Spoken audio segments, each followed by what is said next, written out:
नमस्कार। मैं Naresh Kumar Jatiya, assistant professor sociology. आप सभी का यूट्यूब चैनल पे हार्दिक स्वागत करता हूं और मैं रिक्वेस्ट करूंगा कि आप इस चैनल को सब्सक्राइब कर लें और साथ में बेल आइकन को भी दबा दें ताकि आपको नोटिफिकेशन समय समय पर मिलते रहें। तो आज मैं आपको सोशियोलॉजी का एक topic inequality related to caste, जाति संबंधी असमानता के बारे में बताने जा रहा हूं। तो स्टार्ट करते हैं topic inequality related to caste, जाति संबंधी असमानता। जैसा कि आप सभी जानते हैं कि भारतीय समाज और साथ में विश्व समाज में भी बहुत से आधारों पर असमानताएं पाई जाती है। हम देखते हैं कि जाति, प्रजाति, क्षेत्र, धार्मिक, लैंगिक और बहुत सारे आधार हैं जिसके आधार पर समाज के अंदर असमानताएं पाई जाती है। और असमानता प्राचीन समय से ही पाई जाती है और आज भी, चाहे कितना भी मॉडर्नाइजेशन हो गया, वेस्टर्नाइजेशन हो गया हो, बहुत सारे कानून बन चुके हैं, इसके बावजूद भी हमारे समाज के अंदर असमानता पाई जाती है। तो हम बात कर रहे हैं जाति संबंधी असमानता की। भारतीय समाज बहुत ही प्राचीन समाज है और प्राचीन काल में ही अनेक रीति रिवाज, कर्मकांड, अनेक प्रथाओं के कारण समाज के अंदर इस तरह का स्वरूप विकसित हो गया कि समाज के अंदर असमानताएं व्याप्त हो गई थी। जाति संबंधी असमानता की अगर हम बात करें तो हम देखते हैं कि समाज के अंदर जो ये कास्ट सिस्टम है, प्राचीन काल से चली आ रही है। प्राचीन समय में ये वर्ण व्यवस्था के रूप में थी। इसमें ब्राह्मण, क्षत्रिय, वैश्य और शूद्र, ये चार प्रमुख वर्ण थे और इन चारों वर्णों के अंदर एक संस्तरण व्यवस्था थी जिसके आधार पर उच्च और निम्न व्यवस्था पाई जाती थी। ब्राह्मण वर्ण को सर्वोच्च माना गया, क्षत्रिय, वैश्य और शूद्र, इस प्रकार एक संस्तरण व्यवस्था थी। फिर धीरे धीरे ये वर्ण व्यवस्था समाज के अंदर जाति व्यवस्था के अंदर के रूप में परिवर्तित हो गई और आज जाति व्यवस्था के अंदर हम देखते हैं कि सभी जातियां एक समान नहीं है। चाहे भारतीय समाज और राजनीतिक व्यवस्था, संवैधानिक व्यवस्था में बहुत सारे नियम बना दिए गए हैं, लेकिन इसके बावजूद भी हम देखते हैं कि जो जातियों की व्यवस्था है उसके अंदर उच्चता और निम्नता के भाव पाए जाते हैं।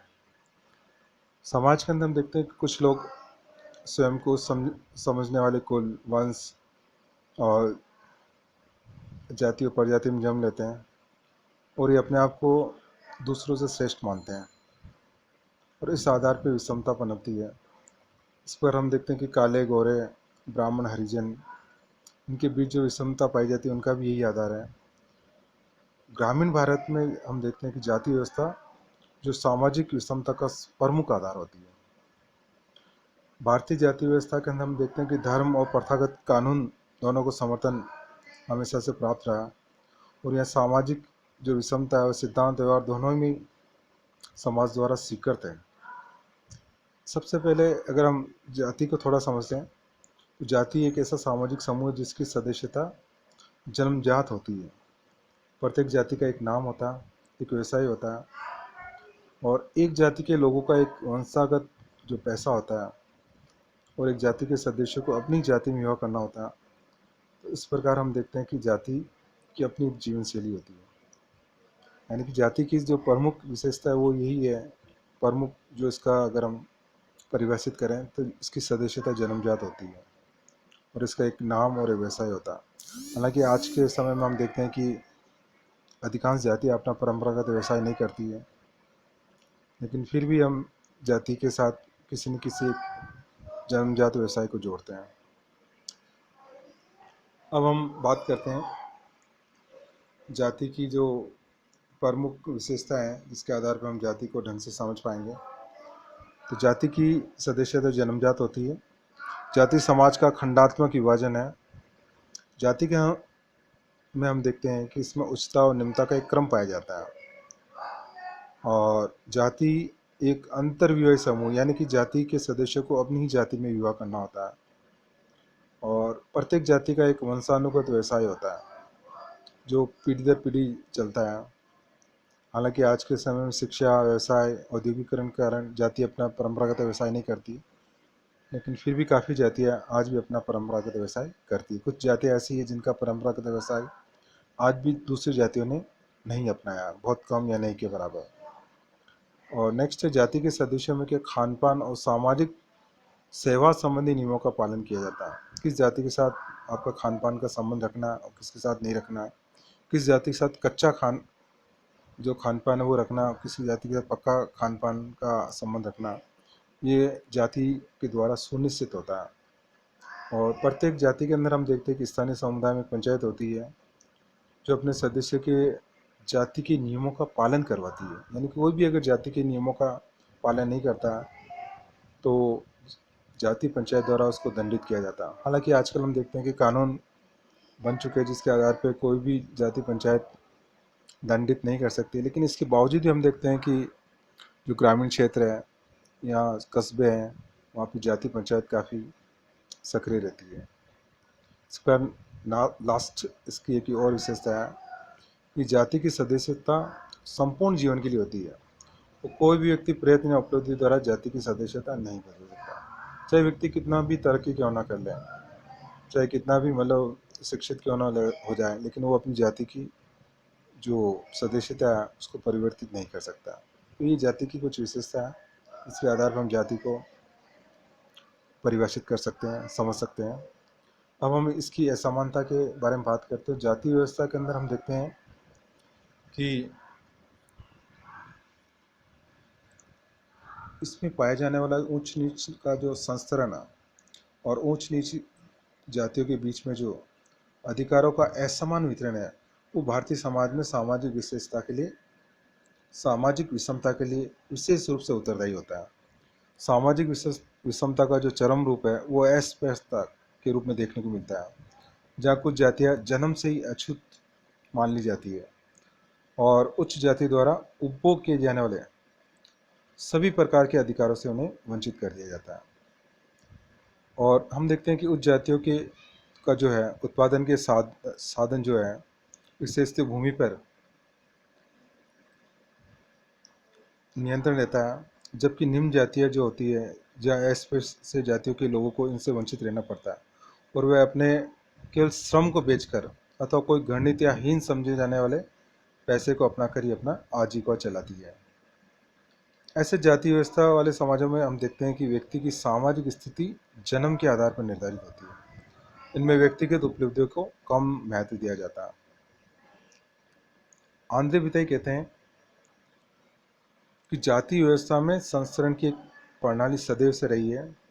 आज भी संस्कारात्मक दृष्टि से इन जातियों में सामाजिक दूरी पाई जाती है। कुछ जातियों का संबंध पवित्र समझे जाने व्यवसाय से रहा है और कुछ जातियों को अपवित्र समझे जाने वाले व्यवसाय से ही अपनी आजीविका कमानी पड़ती है। अच्छा, इसमें कोई संदेह नहीं कि आज जाति और व्यवसाय का संबंध टूटता जा रहा है। हम देखते हैं कि प्रत्येक जाति में सामान्यतः ऐसे परिवार भी देखने को मिलेंगे जो शिक्षा और अच्छी नौकरियां प्राप्त करके अपनी सामाजिक स्थिति को ऊंचा उठाने में सफलता प्राप्त कर ली है। और निम्न समझे जाने वाले जातियों का कोई भी व्यक्ति अपनी शिक्षा, योग्यता, आरक्षण के कारण जब कोई उच्च अधिकारी आईएएस, आरएस, डॉक्टर, इंजीनियर आदि बन जाता है तो अन्य जो उच्च जातियों के लोग भी उससे संपर्क में आते हैं। इस प्रकार हम देखते हैं विभिन्न जातियों के कई परिवारों को जाति प्रणाली की जो परंपरागत व्यवस्था के रूप में ऊपर उठने का मौका मिला है। इस संदर्भ में हम अगर वर्तमान परिप्रेक्ष्य की बात करते हैं तो खासकर नगरीय क्षेत्रों के अंदर देखते हैं कि यहाँ पे विषमता जो है, जाति विषमता कम देखने को मिलती है, जबकि ग्रामीण भारत में जाति आधार पर आज भी असमानता पाई जाती है। अस्पृश्यता या छुआछूत को कानून ने यदि समाप्त कर दिया गया है, फिर भी हम देखते हैं कि ग्रामीण क्षेत्रों में किसी न किसी रूप में पाई जाती है। कई बार हम देखते हैं कि समाचार पत्रों में हम ऐसी घटनाएं पढ़ने को मिलती है, सोशल मीडिया और न्यूज़ चैनल के माध्यम से कई उच्च जाति के लोगों ने खासकर ग्राम विशेष में निम्न जातियों के लोगों पर कई अत्याचार करते हैं। दलित जो दूल्हे हैं उसको घोड़ी से उतार दिया जाता है। बारात को गांव की जो मुख्य सड़क उससे नहीं निकलने दिया जाता। या कई बार विशेष प्रकार की जो वेशभूषा होती है उसको पहनने से मना किया जाता है। इस प्रकार की घटनाएं आए दिन हमको देखने को मिलती है। हालांकि इन घटनाओं पर सरकार का काफ़ी हद तक नियंत्रण रहता है, लेकिन इसके बावजूद भी सरकारी तंत्र काफ़ी हद तक इस मामले में असफल होता है कई बार। जाति व्यवस्था यद्यपि अपने परंपरागत रूप से कमज़ोर पड़ी है, पर देश में हम देखते हैं कि जो राजनीतिक प्रक्रियाओं ने वोट बैंक के रूप में जो जातियों के महत्व को बढ़ा दिया। चुनाव में जीतने के लिए प्रत्येक प्रत्याशी को वोट चाहिए और वोट प्राप्त करने के लिए जाति का सहारा लेता है। और राजनीतिक दृष्टि से हम देखते हैं कि जातियों का हित समूह के रूप में प्रभावी भूमिका निभाने लगी। हम देखते हैं कि हर जाति का व्यक्ति जो अपनी जाति की जो प्रतिनिधि है उसको सपोर्ट करता है अक्सर।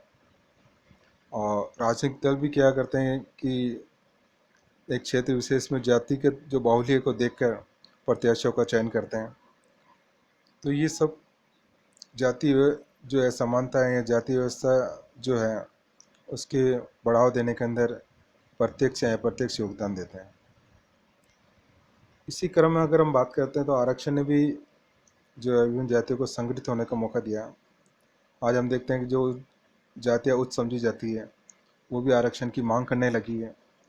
हम देखते हैं कि ब्राह्मण राजपूत जातियों के द्वारा भी आंदोलन द्वारा आरक्षण की मांग उठाई है। आरक्षण के कारण क्या है कि अनुसूचित जातियाँ और पिछड़े वर्ग इनके अंदर भी हम देखते हैं कि जातियों का स्वार्थ जातीय आधार पर अपने संगठनों को मजबूत करने और हितों की रक्षा करने में लगा रहा है। आरक्षण की सेव करने के लिए इनका विशेष ध्यान रहता है। इससे क्या होता है कि उस समझे जाने वाले और आरक्षण का लाभ उठाने वाले जातियों के बीच में एक संघर्ष या विद्वेष भी बढ़ रहा है। और अगर हम बात करते हैं कि आज जातीय आधार पर अगर विषमता की को कैसे दूर किया जाए, तो हम ये कह सकते हैं कि देश के नेतृत्व को जातीय आधार पर जो पनपने वाले भेदभाव उसको दूर करने के लिए पूर्ण इच्छा शक्ति के साथ प्रयत्न करना चाहिए। और शिक्षण संस्था है उनके माध्यम से बालकों का सामाजिकरण इस प्रकार किया जाना चाहिए कि जातिगत भेदभाव नहीं पनप सकें। साथ ही परिवार, व्यक्ति और समाज, हर व्यक्ति का ये उत्तरदायी है कि हम समाज के अंदर इस तरह की घटनाओं को अप्रिशिएट नहीं करें। जो जातिगत असमानता को बढ़ावा देती है उसको हतोत्साहित करना चाहिए। और समाज के अंदर विभिन्न जो समाज सेवी संगठन हैं उनको भी जातिगत असमानता को कम करने के लिए पुरजोर प्रयास करना चाहिए। धन्यवाद।